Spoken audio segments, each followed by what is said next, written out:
ಎಲ್ಲರಿಗೂ ನಮಸ್ತೆ, welcome to channel. ನಾನು ಮೀಶೋದಲ್ಲಿ ಸ್ವಲ್ಪ ವೆರಡನ್ನು ಬುಕ್ ಮಾಡಿದ್ದೆ, ಬಂದಿದ್ದು. ಇದು ಬಂದು ಲೋಬಾನ ಹಾಕುವಂಥದ್ದು. ತುಂಬಾ ಚೆನ್ನಾಗಿದೆ ಇದು. ಒಳಗಡೆ ನಾವು ಇವಾಗ ಈ ಥರ ಇದು ಎಲ್ಲ ಬರುತ್ತಲ್ಲ, ಆ ಥರ ಹೊಗೆಯದ್ದು ಅದನ್ನ ಇಟ್ಕೊಂಡು ಹೊಗೆನ ಎಲ್ಲ ಮೇಲ್ಗಡೆ ಆಡುತ್ತೆ. ಇದು ಮೇಲೆ ಮುಚ್ಚಿಬಿಟ್ರೆ ತುಂಬಾ ಚೆನ್ನಾಗಿದೆ. ಇಲ್ಲೇ ತುಂಬಾ ಒಳಗಡೆ ದೊಡ್ಡದಿದೆ. ಬೆಂಕಿ ಕೂಡ ಹಾಕ್ಬೋದು. ನಾವು ಬೆಂಕಿ ಹಾಕಿ ಇದರೊಳಗಡೆ ಲೋಬಾನ ಹಾಕ್ಬೋದು. ಮೇಲ್ಗಡೆ ಹೊಗೆ ಬರುತ್ತೆ. ಮೇಲೆ ಸ್ವಲ್ಪ ಗೋಲ್ಡ್ ಕಲರ್ ಇದನ್ನು ಕೊಟ್ಟಿದ್ರು. ಇದು ಹಿಡ್ಕ ಕಟ್ಟಿಗೆ ಕಲರ್ ಇದೆ. ತುಂಬಾ ಚೆನ್ನಾಗಿದೆ. ಇನ್ನು ಇದೊಂದು ಮನೆ ಕೂಡ ಮಾಡ್ಕೊಂಡಿದ್ದೆ.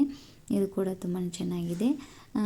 ಕ್ವಾಲಿಟಿ ತುಂಬಾ ಚೆನ್ನಾಗಿದೆ, ದಪ್ಪ ಇದೆ ಇದು ಕೂಡ.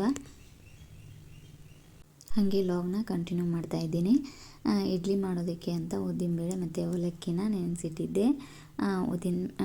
ಇಡ್ಲಿನ ಮಾಡೋದಕ್ಕೆ ಆಗಲಿಲ್ಲ, ಹಾಗಾಗಿ ಅದನ್ನೇ ಯಾಕೆ ವೇಸ್ಟ್ ಮಾಡೋದು ಅಂತ ಬಜ್ಜಿನ ಮಾಡ್ಕೊಂಡ್ರಾಯ್ತು ಅಂತ ಬಜ್ಜಿ ಮಾಡ್ಕೊಳ್ತಾ ಇದ್ದೀನಿ. ಅದಕ್ಕೆ ಸ್ವಲ್ಪ ಹಸಿಮೆಣ್ಸಿನ್ಕಾಯಿನ ಹಾಕಿ ಮಿಕ್ಸಿಗೆ ಹಾಕಿ ಇಟ್ಕೊಂಡೆ. ಇವಾಗ ಅದಕ್ಕೆ ಒಂದು ಬೋಣಿಗೆ ತಗೊಳ್ತೀನಿ. ಮಿಕ್ಸಿಗೆ ಹಾಕಿರೋದನ್ನು ತೆಗೆದು ಅದಕ್ಕೆ ಸ್ವಲ್ಪ ಅಕ್ಕಿ ಹಿಟ್ಟನ್ನ ಹಾಕ್ತಾ ಇದ್ದೀನಿ. ಅಕ್ಕಿ ಹಿಟ್ಟು ಕ್ರಿಸ್ಪಿ ಆಗುತ್ತೆ ಅಕ್ಕಿ ಹಿಟ್ಟು ಹಾಕಿದರೆ, ಹಾಗಾಗಿ ಸ್ವಲ್ಪ ಅಕ್ಕಿ ಹಿಟ್ಟನ್ನ ಹಾಕ್ಕೊಳ್ತಾ ಇದ್ದೀನಿ. ಹಾಗೆ ಸ್ವಲ್ಪ ಕಡಲೆ ಹಿಟ್ಟನ್ನ, ಬಜ್ಜಿ ಬೋಂಡ ಮಾಡ್ತೀವಲ್ಲ ಆ ಹಿಟ್ಟನ್ನ ಹಾಕ್ಕೊಳ್ತಾ ಇದ್ದೀನಿ. ಇದಕ್ಕೆ ಸ್ವಲ್ಪ ಉಳ್ಳಾಗಡ್ಡಿ ಕೂಡ ಹಾಕ್ಕೊಳ್ತೀನಿ. ಉಳ್ಳಾಗಡ್ಡಿ ಮತ್ತು ಉಪ್ಪು, ಜೀರಿಗೆ, ಅಜ್ವೈನು, ಸೋಡಾ ಪುಡಿ ಹಾಕಿ ನಾವು ಬಜ್ಜಿನ ಹಾಕ್ಕೋಬೋದು. ಇವಾಗ ಸ್ವಲ್ಪ ಚುರ್ಮರಿ ಕೂಡ ಮಾಡಿಕೊಂಡೆ. ಚುರ್ಮರಿ ಮತ್ತು ಬಜ್ಜಿ ಕಾಂಬಿನೇಷನ್ ತುಂಬಾ ಚೆನ್ನಾಗಿರುತ್ತೆ ಅಂಥೇಳಿ ಇದನ್ನೇ ಮಾಡಿಕೊಂಡೆ ನಾನು. ಇವಾಗ ನಾಷ್ಟ ಎಲ್ಲ ರೆಡಿ ಆಯಿತು. ಎಲ್ಲರಿಗೂ ಹಾಕಿಕೊಡೋಣ ಅಂತ ಹಾಕಿಕೊಡ್ತೀನಿ. ಇವಾಗ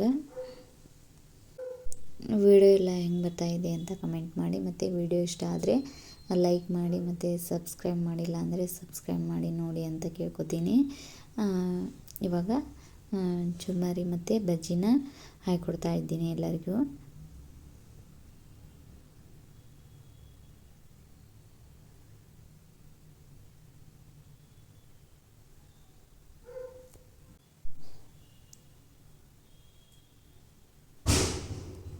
ಇವಾಗ ಬಜ್ಜಿ ಎಲ್ಲ ರೆಡಿ ಆಗ್ತಾಯಿದೆ. ನಾವು ಕೂಡ ನಾಷ್ಟನ ಮಾಡಿಕೊಂಡು ಇವಾಗ ಸ್ವಲ್ಪ ಚಟ್ನಿ ಮಾಡ್ಕೊಳ್ತಾ ಇದ್ದೀನಿ ಜೋಳದ ರೊಟ್ಟಿ ಜೊತೆಗೆ. ಸ್ವಲ್ಪ ಒಂದು ಈರುಳ್ಳಿ, ಒಂದು ಸ್ವಲ್ಪ ಹಸಿರು ಮೆಣಸಿನ್ಕಾಯಿ, ಎಣ್ಣೆ ಹಾಕಿ ಚೆನ್ನಾಗಿ ಇದನ್ನು ಹುರ್ಕೊಳ್ತೀನಿ. ಒಂದು ಸ್ವಲ್ಪ ಗುರೆಳ್ಳ ಹಾಕಿ ಹುರ್ಕೊಳ್ತಾ ಇದ್ದೀನಿ.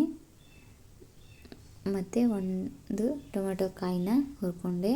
ಇದೆಲ್ಲ ಆರಿದ ಮೇಲೆ ನಾವು ಮಿಕ್ಸಿಗೆ ಹಾಕಬೇಕು. ಇದಕ್ಕೆ ಒಂದು ಸ್ವಲ್ಪ ಬೆಳ್ಳುಳ್ಳಿ, ಜೀರಿಗೆ, ಉಪ್ಪು ಮತ್ತು ಬೆಲ್ಲ ಕೂಡ ಹಾಕ್ಕೊಂಡು ನಾವು ಮಿಕ್ಸಿಗೆ ಹಾಕ್ಕೋಬೇಕು. ಇದಕ್ಕೆ ನೀರು ಹಾಕಿಲ್ಲ, ಹಾಗೆ ಮಿಕ್ಸಿಗೆ ಹಾಕಿದ್ದೀನಿ. ತುಂಬಾ ಚೆನ್ನಾಗಿರುತ್ತೆ ಇದು ಚಟ್ನಿ. ಲಾಗ್ನ ಇಲ್ಲಿಗೆ ಮುಗಿಸ್ತೀನಿ. ಮತ್ತೆ ಮುಂದಿನ ವಿಡಿಯೋದಲ್ಲಿ ಸಿಗುತ್ತೀನಿ. ಎಲ್ಲರಿಗೂ ಅಲ್ಲಿವರೆಗೂ